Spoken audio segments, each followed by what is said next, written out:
வணக்கம். ஒரு சின்ன பதிவு. மனசுக்கு ரொம்ப சங்கடமா இருக்கு. எனக்கு யூடியூப் சேனலும் சரி, ஃபேஸ்புக்கும் சரி, இன்ஸ்டாகிராமும் சரி, பெரிய டெவலப் கிடையாது. எல்லாரும் இன்னைக்கு ஓப்பன் பண்ணா, நாளைக்கு 10,000, 15,000, 20,000, 1,00,000 வரைக்கும் சப்ஸ்கிரைப் வாங்குறாங்க. நான் அப்படி இல்ல. கடின உழைப்பு போட்டும், பெருசா எனக்கு இம்ப்ரூவ்மெண்ட் கிடையாது. ஆனாலும் சரி, இத வச்சு கொஞ்சமாவது வாழ்க்கையில ஜெயிக்கலாம்.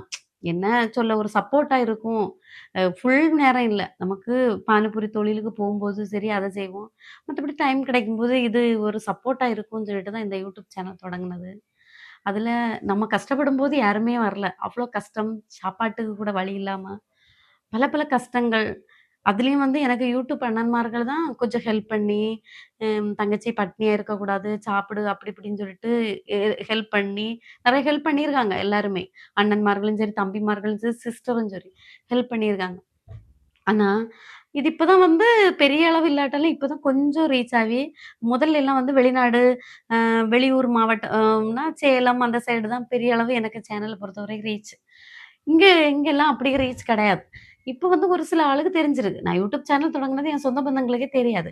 இப்ப ஒரு சில ஆளுகளுக்கு தெரிஞ்ச உடனே, என்ன தெரியுமா? கஷ்டப்படும்போது ஒருத்தன் ஹெல்ப் பண்ணா பிரச்சனை இல்ல. நீ ஹெல்ப் பண்ணிக்கிட்டு, "நீ இப்படி செய்யாத" அப்படின்னு சொன்னா நம்ம கண்டிப்பா கேட்போம். கஷ்டப்படும்போதே நீ ஹெல்ப் பண்ணல. அதுக்கு இடையில நம்ம ரோட்ல இப்ப போம்போது என்ன தெரியுமா? "ஆ நீ எதுக்கு யூடியூப் சேனல் தொடங்கியிருக்கா?" ஒரு ஆட்டோக்காரர் என்கிட்ட கேட்கிறாரு. "எதுக்கு தொடங்குற? இதெல்லாம் நமக்கு தேவையில்ல. இதெல்லாம் விட்டுரு" அப்படின்னா அதில சொன்னேன், "இது எனக்கு மாப்பிள்ளை சப்போர்ட் தான். நம்ம தப்பா போனா தான் தப்பு. மாப்பிள்ளை சப்போர்ட்டா தான் தொடங்கியிருக்கேன். நான் நம்ம அந்த மாதிரிப்பட்ட கேரக்டரும் கிடையாது. ஏன்னா இதில உங்களுக்கு என்ன பிரச்சனை?" "ஆ ஆ அதெல்லாம் நமக்கு செட் ஆவாது. இதெல்லாம் நமக்கு செட் ஆவாது." நான் இப்ப எனக்கு அவ சொந்தக்காரன் அண்ணனும் கிடையாது. நான் கஷ்டப்படும்போது நீ வந்து எனக்கு ஹெல்ப் பண்ணியா? இல்ல, இல்ல. என் பிள்ளைகள பசியில கடந்து அழும்போது நீ எனக்கு ஹெல்ப் பண்ணியா? இல்ல, இல்ல. அப்ப இது இதாகும்போது ஏன் உங்களுக்கு ஒரு பொறாம? நான் அன்னைக்கு வந்து ஒரு வீடியோ இந்த Instagramல ஒரு வீடியோ போட்டிருந்தேன். ஒரு பாட்டு வீடியோ தான். சரி என் ஃப்ரெண்டு பிடிக்காட்டா ஒதுங்கி போணும் அப்படிதானே? வீடியோ பிடிக்கல அப்படின்னு சொன்னா, நீ ஸ்கிப் பண்ணி விடணும். வீடியோ பிடிக்காட்டா ஸ்கிப் பண்ணி விட்டுட்டு போணும். அவ என் ஃப்ரெண்டு அனுப்பியிருக்கா. "நல்லா இல்ல இந்த ரீல்ஸு. கொஞ்சம் சிரி" அப்படின்னு சொல்லிட்டு. இதா ஃப்ரெண்ட்ஸு. நான் நான் வந்து எல்லாருக்குமே நல்லா இல்லாட்டா கூட அவங்க மனசு கஷ்டப்படக்கூடாதுன்னு சொல்லிட்டு, நல்லா இருக்கு அப்படின்னு தான் நான் சொல்லியிருக்கேன். ஆனா இது என் ஃப்ரெண்ட்ஸு, "நல்லா இல்ல. ரீல்ஸ் நல்லா இல்ல. நீ கொஞ்சம் சிரி" அப்படின்னு சொல்லிட்டு. நான் அதுக்கு என்ன பதிலானா மனசு சங்கடப்பட்டு என் ஃப்ரெண்ட்ஸே நம்ம முன்னேற்றத்துல முன்னேறக்கூடாது அப்படின்னு சொல்லிட்டு என் ஃப்ரெண்ட்ஸே இருக்காங்களே அப்படின்னு சொல்லிட்டு. சுத்தி பக்கத்துல உள்ளவங்களுக்கும் சரி, யாருக்குமே நான் வீடியோ போடுறதுல யாருக்குமே பிடிக்காது. அது ஏன்னு தெரியல. கஷ்டப்படுறோம். அவங்க சொத்து, பத்து, சுகம் எல்லாமே வச்சிருக்காங்க. ஆனா கஷ்டப்படுற ஒருத்தன் முன்னேறி வரக்கூடாதுன்னு நெறைய ஆளுகள் எதிர்பார்க்குது. முன்னேறி வந்துரக்கூடாது. அவளா? அவ எல்லாம் வந்துரவே கூடாது. அவ எப்பவுமே கஷ்டப்படணும். அப்படின்னு நினைக்குது. எதுக்கு நினைக்கிறீங்க? இந்த யூடியூப் சேனல் தொடங்குனது வந்து ஒரு என்ன சொல்ல 4 பேருக்கு தெரியும். உங்களுக்கு இந்த நம்ம ஊருக்குள்ள தெரியாட்டாலும் பிரச்சனை இல்ல. வெளியூர்ல நான் தெரிஞ்சா போதும். வெளியூர்ல தெரிஞ்சு தங்கச்சி அப்படின்னு பேசுறதுக்கு எனக்கு நெறைய பேர் இருக்காங்க. தங்கச்சி, அக்கா அப்படின்னு சொல்லிட்டு பேசுறதுக்கு எனக்கு நெறைய பேர் இருக்காங்க. அவங்க எல்லாம் எனக்கு போதும். நீங்க இங்கோடி உள்ளவங்க எனக்கு வீட்டு பக்கத்துலயும் சரி, எனக்கு சொந்தக்காரங்களும் சரி, இந்த அட்வைஸ்ன்னு சொல்லிட்டு எனக்கு யாரும் சொல்ல வர வேண்டாம் தேவையில்ல.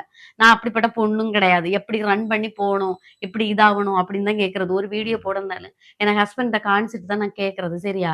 அதனால தவறான இதுன்னா போயிட்டு, "ஓ! இவ வீடியோ போட்டு பணம் சம்பாரிச்சா, மாப்பிள்ளைய வுட்டுட்டு போயிருவாளோ! பிள்ளைகள எல்லாம் போட்டுட்டு கண்டவனுக கூட போயிருவாளோ!" இந்த எண்ணம் தான் இந்த ஊர் மக்கள பொறுத்தவரைக்கும். நான் கஷ்டப்படும் போதே அவ்ளோ கஷ்டப்பட்டு, அவமானப்பட்டு எல்லாரும் ஒரு மாதிரி அசிங்கப்படுத்துனாங்க. அது எனக்கு தெரிஞ்ச ஆளு, எனக்கு கூட இருந்த ஆளுகளே என்ன அசிங்கப்படுத்துச்சு. அப்பம் கூட என்ன மாப்பிள்ளைய விட்டுட்டு நான் போகல. இனியும் போமாட்டேன். நான் முன்னேறணும் அப்படின்னு நினைச்சு தான் ஒவ்வொரு படிப்படியா எடுத்து வைக்கும். அந்த முன்னேற்றத்திலே கண்ணு வச்சு, இந்த உ உ கொ உருண்ட கண்ணு இருக்குல்ல, அந்த உருண்ட கண்ணால வச்சு அடுத்த ஆள எரியாதுங்க. சரியா? அது இன்னைக்கு எனக்கு விழலாம். நாளைக்கு அது உங்களுக்கே தான் கிடைக்கும். சரியா? அடுத்த ஆளு முன்னேறும்போது, சரி கொஞ்சம் சப்போர்ட் குடுங்கலாம். சரி போட்டுட்டு போ. நல்லா இருந்துட்டு போ. போடு. நீ வீடியோ போடு. நல்லா இருக்கு பாத்துக்கோ அப்படின்னு. அதுல ஏதாவது குற்றம் இருந்ததுன்னா, தங்கச்சி இப்படி போடாதேன்னா, இது நமக்கு வேண்டாம். அப்படின்னு சொன்னா நான் கேட்டுக்கிடுவேன். இது என்னத்த நீ போடாத. இது நமக்கு செட் ஆகாது அப்படின்னு. எவனாவது சரி. எனட்ட ஏதாவது சொல்ல வந்தா, நான் சரியான மானங்கெட்ட கிழிச்சு போடுவேன் சொல்லிட்டேன். அதான். எனக்கு கேரக்டரே அதான். நல்லதுக்கு நல்லதா நான் சாப்பாட்டுக்கு வசதி இல்லாம இருக்கும்போது, எனக்கு இந்த யூடியூப் சொந்தங்கள் தான் எனக்கு ஹெல்ப் பண்ணுச்சு. அதனால எவனாவது ஏதாவது சொல்லிட்டு என்ட்ட வந்தா கிழின்னு கிழிச்சு போட்டுருவேன்.